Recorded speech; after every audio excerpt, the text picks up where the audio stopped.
مطلب نیپال، بھوٹان، سری لنکا کی اس خطے میں حیثیت کیا ہے؟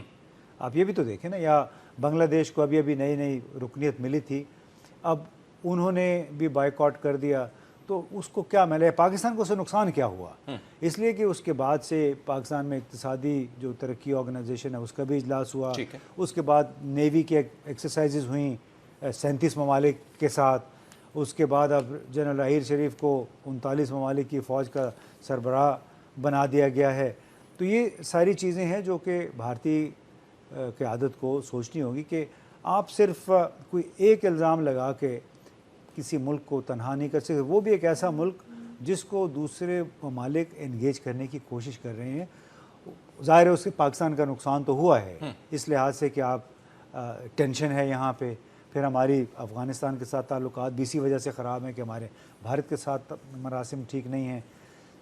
ہمارا بھارت کے ساتھ اچھے مراسم کے علاوہ کوئی اور راستہ نہیں ہے، اس کے لیے شاید تھوڑا سا بھارت کو اور کچھ پاکستان کو کچھ لو کچھ دو کی بنیاد پہ اپنے تعلقات بحال کرنے ایک اور امپورٹنٹ فیکٹر اس کے اندر ہو سکتا ہے پاکستان کے اندرونی حالات کو مد نظر رکھتے ہوئے سویلین اور آرمی لیڈرشپ کا متفق ہونا کہ ہمیں اب وقت آ گیا ہے کہ انڈیا کے ساتھ حالات کو بہتر کرنا ہے۔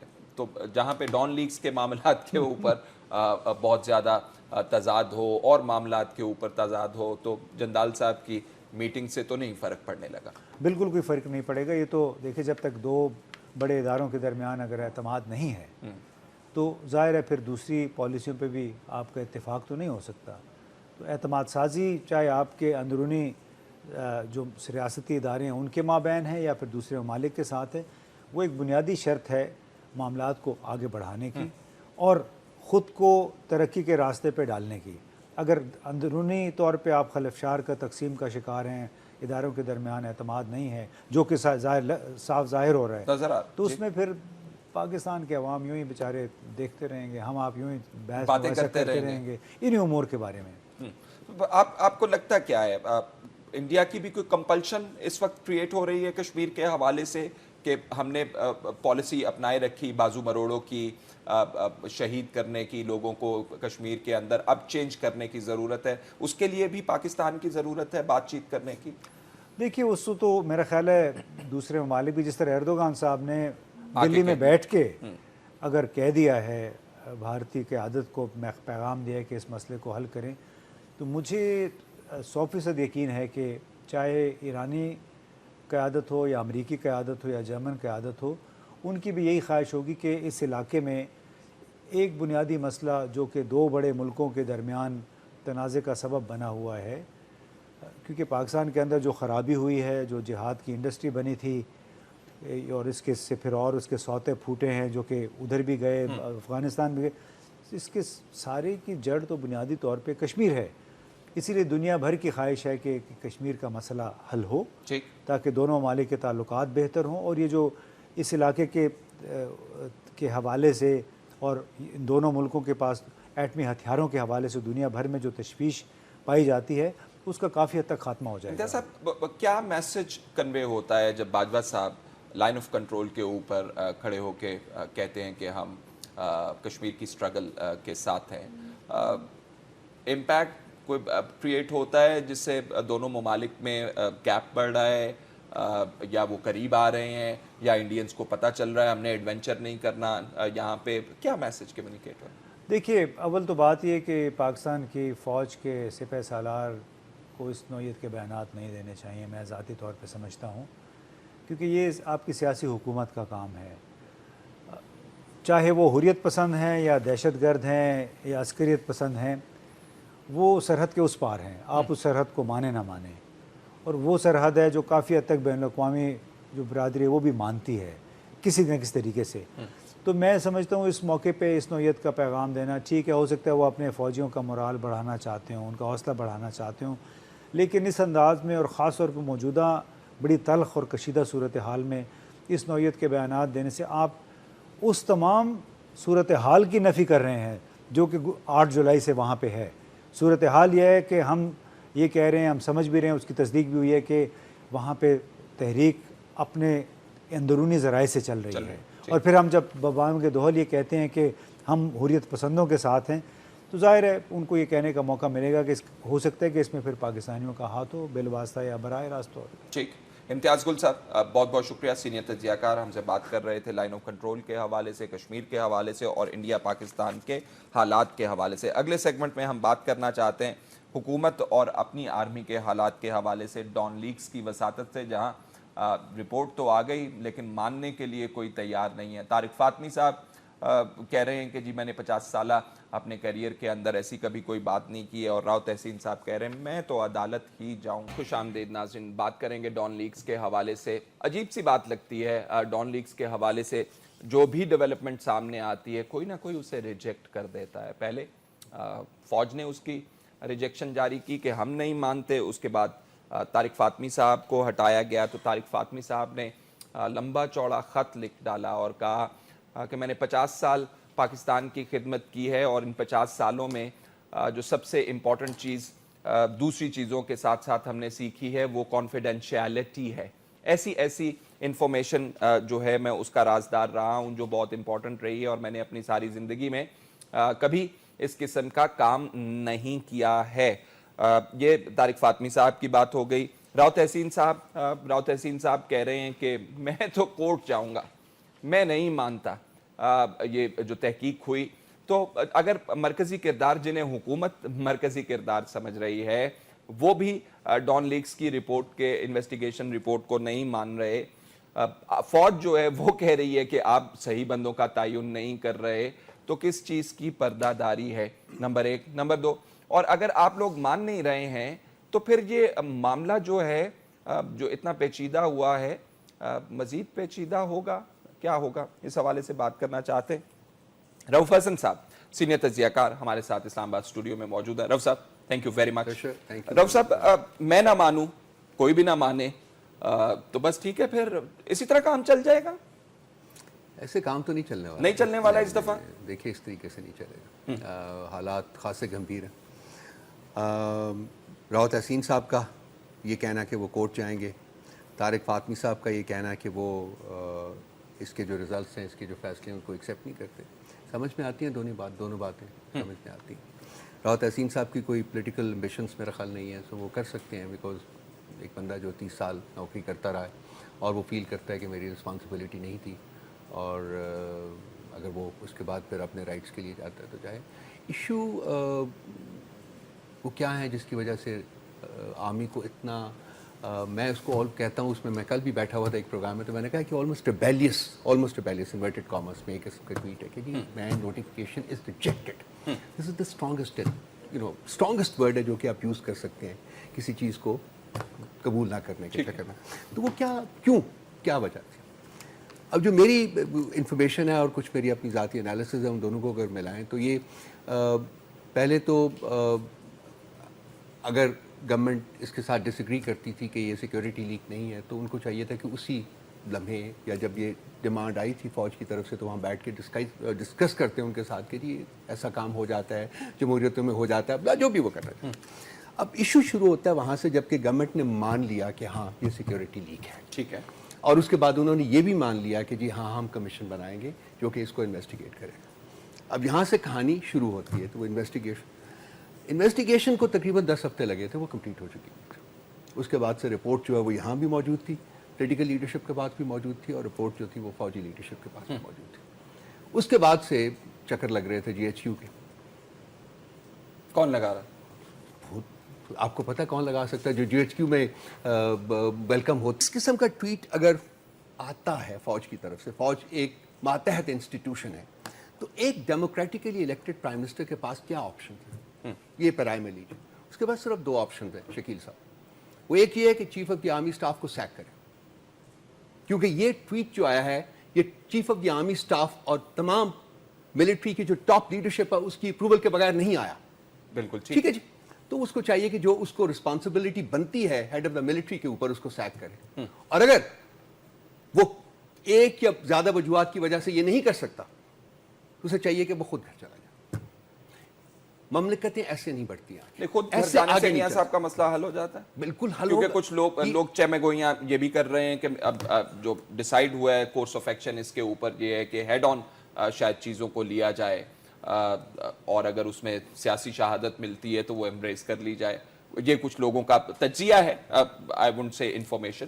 دیکھیے پاکستان کو جو چیلنجز اس وقت جس کا سامنا ہے, میرا نہیں خیال کہ اس میں اس قسم کی سچویشن کوئی ایک ڈیزائربل سچویشن ہے. نہیں, ڈیزائربل نہیں, بالکل نہیں ہے. ٹھیک ہے, فوج اور پولیٹیکل لیڈرشپ کو ساتھ مل کے چلنا ہے.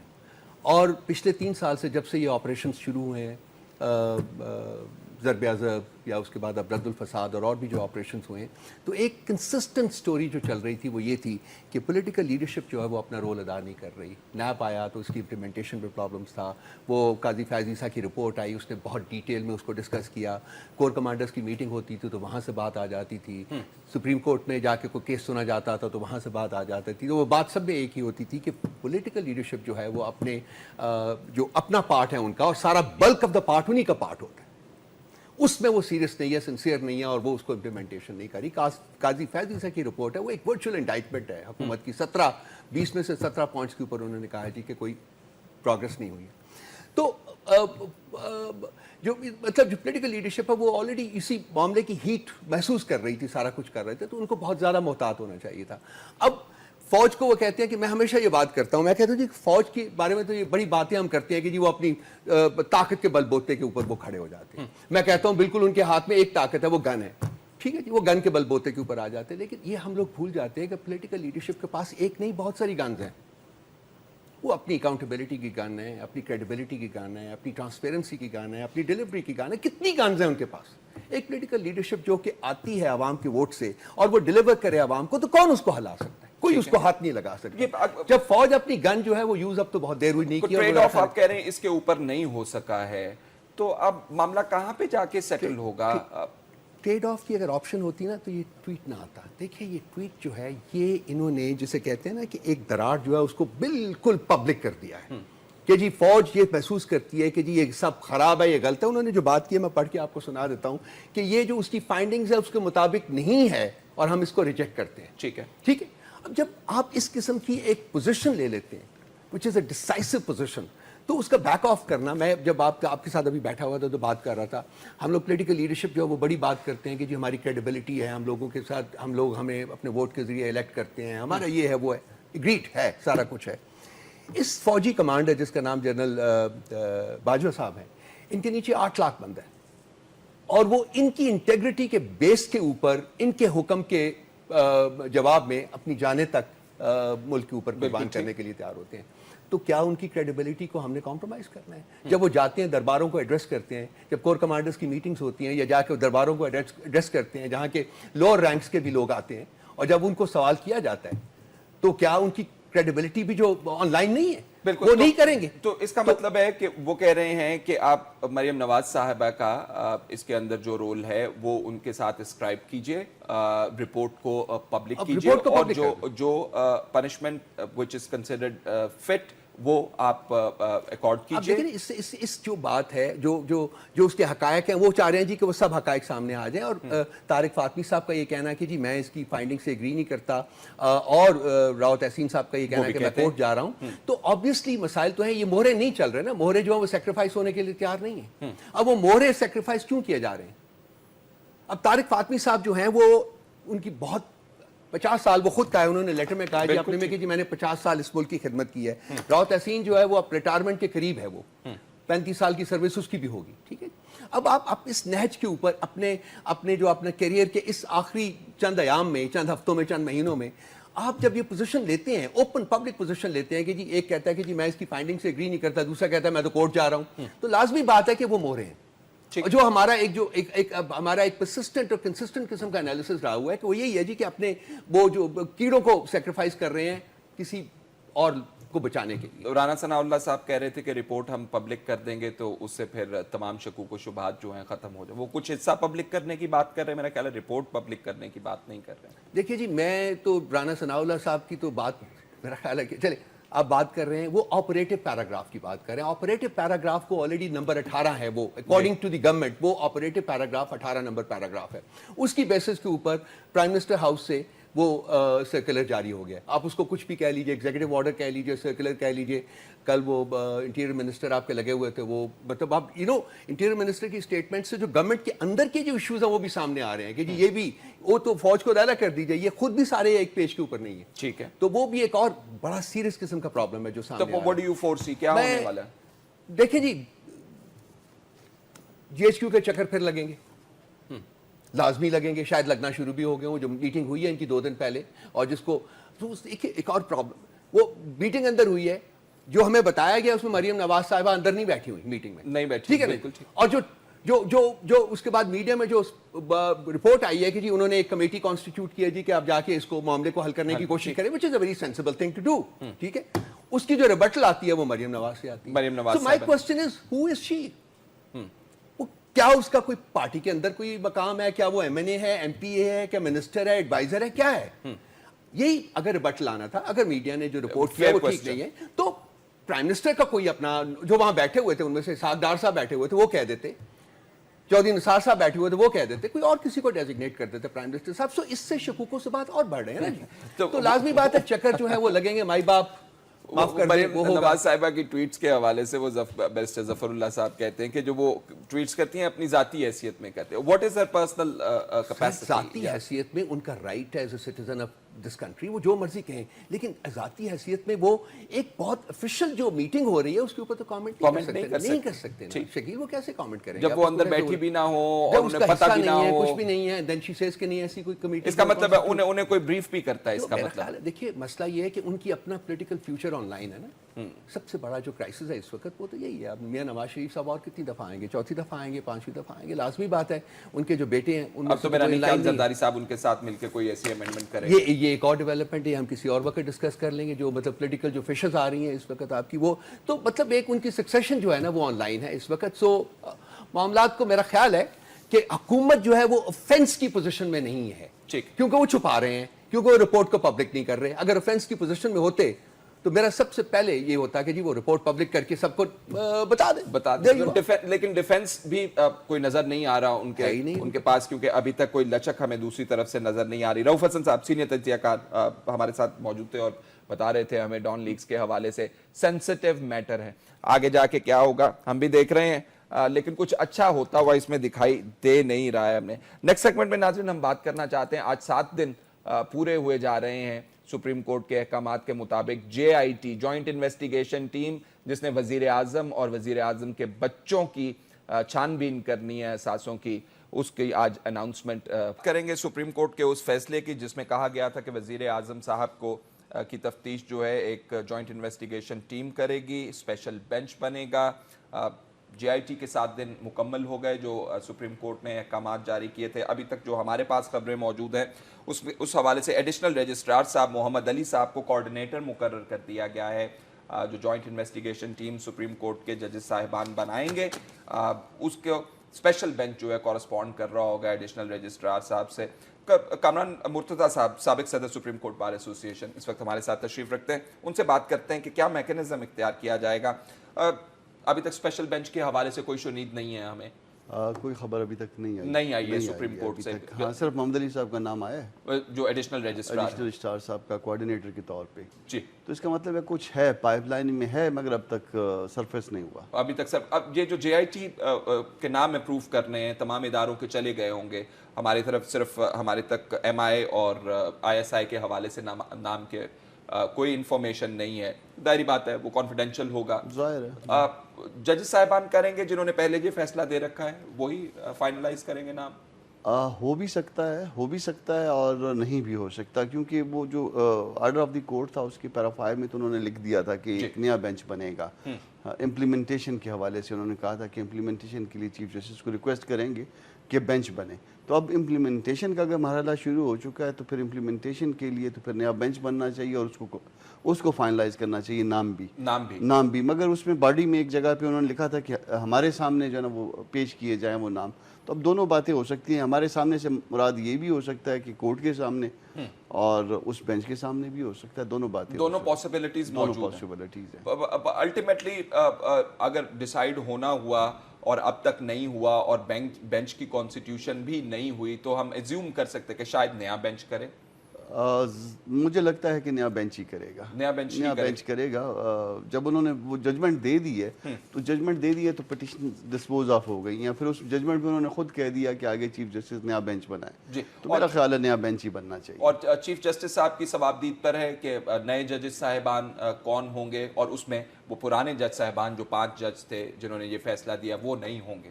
میرا خیال ہے کہ وہ نہیں ہوں گے. اب ایک جج پہ مشتمل بینچ بھی ہو سکتا ہے کیونکہ صرف لک آفٹر کرنا ہے نا کہ جے آئی ٹی کو، تو وہ ایک جج پہ مشتمل بینچ بھی ہو سکتا ہے، ایک سے زائد ججز پہ مشتمل بینچ بھی ہو سکتا ہے. دونوں باتیں ممکن ہیں. دونوں باتیں ممکن ہیں. کامران صاحب، آپ ماضی کے اندر سپریم کورٹ کا کوئی آپ کو ایسا فیصلہ یاد ہے جس میں تفتیش کے لیے ایک اسپیشل بینچ بنا ہو اور معاملات اس بینچ تک گئے ہوں اور اس بینچ نے اس تفتیش کو دیکھا ہو؟ 2 ہفتے میں ایک رپورٹ پیش کرنی ہے انہوں نے، میرا خیال ہے غالباً ہر 2 ہفتے کے بعد یہ اوورسی کریں گے نا، وہ بینچ اوورسی کرے گا اس کو. آج تک میرا خیال ہے کہ میری نالج کے مطابق کوئی ایسا نہیں ہوا، کوئی واقعہ کوئی میری اس میں نہیں ہے کہ اس سے پہلے اس طرح سے بینچ بنا ہو اور اس طرح جی آئی ٹی بن کے پھر اس کے بعد اس کو امپلیمنٹیشن کے حوالے سے ایک بینچ بن جائے اور وہ اس کو دیکھتا رہے. ایسا نہیں، کمیشن بنتے رہے ہیں. آپ نے فیصلہ پڑھا، آپ کو کیا لگا، منشا کیا تھی ججز صاحبان کی اسپیشل بینچ سے اس انویسٹیگیشن کو اوورسی کروانے کی؟ منشا یہ ہو سکتی ہے کہ کوئی ایسی اینکی پینکی نہ ہو. مطلب وہ جو بھی جو جی آئی ٹی کے ممبرز ہیں وہ ایسی بات نہ کر سکیں، کوئی ایسا گورنمنٹ سے انفلوئنس نہ ہو، یہ آپ کہہ سکتے ہیں. یا چونکہ سٹنگ پرائم منسٹر ہیں ان کے خلاف ہے، تو میرا خیال ہے کہ ان کے ذہن میں یہ ہوگا کہ ہم دیکھتے رہیں کہ وہ کہیں پہ جو ہے نا کوئی ایسی بات نہ ہو جس سے ایسا لگتا ہو کہ وہ گورنمنٹ سے انفلوئنس ہو گئے ہیں یا پراپر اس میں پراپر ڈائریکشن میں جا رہے ہیں. یہ بڑا رسکی ہے، ویسے بڑا رسکی ہے، اپنا غیر معمولی ہے، غیر معمولی ہے اور رسکی بھی ہے. مطلب یہ جتنی بھی تنقید آئے گی نا وہ الٹیمیٹلی وہ پھر کورٹ کی طرف ہوگا. انویسٹیگیشن کے حوالے سے اگر خامیاں رہ گئیں، اچھا ہو گیا برا ہو گیا، جو ہو گیا نا دونوں طرف. دیکھیے نا، فیصلے سے یا کسی چیز سے بھی تو دونوں فریق خوش نہیں ہوتے نا، ایک فریق خوش ہوتا ہے ایک فریق خوش نہیں ہوتا، تو بڑا رسکی ہے یہ. لیکن پچھلے پہلے فیصلے سے تو دونوں خوش ہو گئے کیونکہ مٹھائیاں بیٹھی اس میں مٹھائی والے زیادہ خوش ہو گئے. اچھا، مٹھائی والے زیادہ خوش ہوئے. اچھا، میں یہ جاننا چاہتا ہوں کہ اگر یہ اسپیشل بینچ بنے گا تو یہ جب رپورٹ سبمٹ ہوگی تو پھر کوئی جوڈیشل آرڈر بھی پاس کیا کریں گے کہ we have seen the report اور اس کے مندرجات ہم نے یہ دیکھے ہیں، اے بی سی ٹی اور ڈی کے اندر کچھ لیک کر رہا ہے، اس کو ریمیڈی کرنے کی ضرورت ہے یا اور اینگلز ایکسپلور کرنے کے، اس طرح کے کوئی آرڈر بھی ہوا کریں گے؟ دیکھیے اب ظاہر ہے اس کے بغیر تو وہ اگر فرض کر لیں کہ وہ ڈائریکشن ان کے خیال کے مطابق غلط ہے تو اس غلط ڈائریکشن کو ان کے خیال کے مطابق اس کو صحیح کرنے کی بھی کوشش کریں گے. وہ کوشش کریں گے. تو میرا خیال ہے کہ یہ ایگزیکٹو کا ایک رول نہیں شاید لے لیا انہوں نے. آپ یہ مجھ سے سوال کر رہے ہیں یا مجھے بتا رہے ہیں کامران صاحب؟ مجھے کچھ ریزرویشنز ہیں. یہ افتخار محمد چودھری صاحب کے دور میں ہوتا رہا ہے. نیب کی انویسٹیگیشن رپورٹس جو ہیں وہ چیف جسٹس صاحب کو سبمٹ ہوتی رہی ہیں. رینٹل پاور کیسز تھے میرا خیال ہے، اور شاید کیسز تھے جس کے اندر رپورٹس چیف جسٹس صاحب منگوایا کرتے تھے نیب کی تفتیش کی. منگوایا کرتے تھے، مگر اس طرح سے سارا مطلب کسی معاملے کا نئے سرے سے سارا کچھ، یہ تو شاید پہلی دفعہ یہ پہلی پریسیڈنٹ سیٹ ہو رہی ہے سپریم کورٹ کی. سارا کچھ، ہاں یہ پہلی پریسیڈنٹ ہے. خود کیا، خود اس کے بعد جو ہے نا پھر مطلب اس کو دیکھ لیجیے نا، اس کیس کو دیکھ لیجیے تو ایسا کیس میرا خیال ہے کہ پاکستان کی جوڈیشل ہسٹری میں نہیں ہے. اچھا کامران صاحب، تفتیش ہوتی ہے، ختم ہو جاتی ہے تفتیش، اس کے بعد عام طور پر تفتیش کے ختم ہونے کے بعد کیسز میں کیا ہوتا ہے؟ عام طور پر میں بات کر رہا ہوں، میں وزیر اعظم صاحب کی کیس کی بات نہیں کر رہا ہوں. اور اس کیس کے اندر اسی کیس میں وہ لکھا ہے کہ پھر دیکھیں گے اس کے بعد اگر کوئی ریفرنس کا انہوں نے وہ ذکر کیا ہے، تو اگر کوئی ریفرنس کی بات بنی تو ریفرنس کی اگر بات کر رہے ہیں تو ظاہر ہے وہ پھر نیب آرڈیننس کے تحت ہی ریفرنس کی بات کر رہے ہوں گے. یہ تفتیش تو وزیر اعظم صاحب اور ان کے بچوں کے حوالے سے ہے نا. تو اگر کوئی مریم نواز صاحب آئے ہیں اس کے اندر؟ نہیں، وہ نہیں. تو اگر اسپیشل بینچ کا دل آئے تو وہ نہیں کر سکتے کیونکہ اوریجنل ججمنٹ میں نہیں ہے نا. اوریجنل ججمنٹ میں نہیں ہے. ٹھیک ہے نا. اب دیکھیے کہ پورے جب یہ کیس تھا تو اس وقت تک پرائم منسٹر کا نام نہیں تھا. ٹھیک ہے.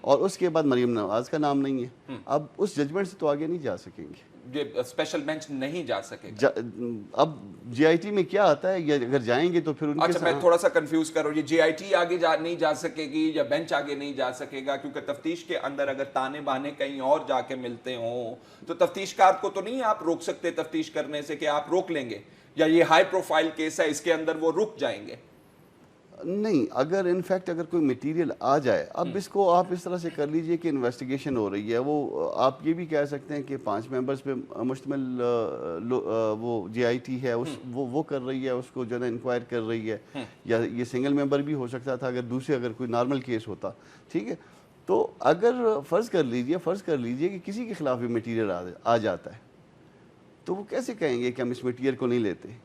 پھر اس کے بعد پھر ایک صورتحال پیدا ہوگی. اگر فرض کر لیجئے کہ کسی کے خلاف مٹیریل آ گیا اور یہاں پہ اس کا نام نہیں ہے, یہاں پہ اس کے خلاف کوئی مٹیریل نہیں ہے. اب ہم سننے والوں کے لیے تھوڑا سا آسان کرتے ہیں, اگر مریم نواز صاحبہ کے حوالے سے کوئی مواد انویسٹیگیشن ٹیم کے پاس آیا اور انہوں نے اس کے حوالے سے تحقیق کی اور تحقیق کو تفتیش کا حصہ بنایا, تو اس میں مٹیریل تو وہ پلیس کرنا پڑے گا نا ان کو بینچ کے سامنے, امپلیمنٹیشن کے بینچ کے سامنے. اور جب اس بینچ کے سامنے یہ آئے گا تو وہ کس طرح سے اس کو اگنور کر پائیں گے؟ مشکل ہو جائے گا. اب یہ ججمنٹ میں یہ نہیں ہے, اور اس میں ان کے سامنے اگر کوئی مٹیریل آ جاتا ہے تو اس کو اگنور کرنا مشکل ہو جائے گا. پھر اس کے بعد کیا صورتحال ہوتی ہے, دوبارہ پلیس کرتے ہیں اسی بینچ کے سامنے, کوئی اس کو امپلیمنٹیشن بینچ خود کہہ دیتا ہے کہ آپ ریفرنس فائل کریں, پھر ایک ایشو بنے گا. یہ اس کو نوٹیفائی سپریم کورٹ نے کرنا ہے, جے آئی ٹی کی جو ٹیم تشکیل ہوگی محمد علی صاحب کریں گے نا, یہ جو کوارڈینیٹر ہیں ایڈیشنل رجسٹرار, ہاں وہی نوٹیفائی کریں گے. تو اس میں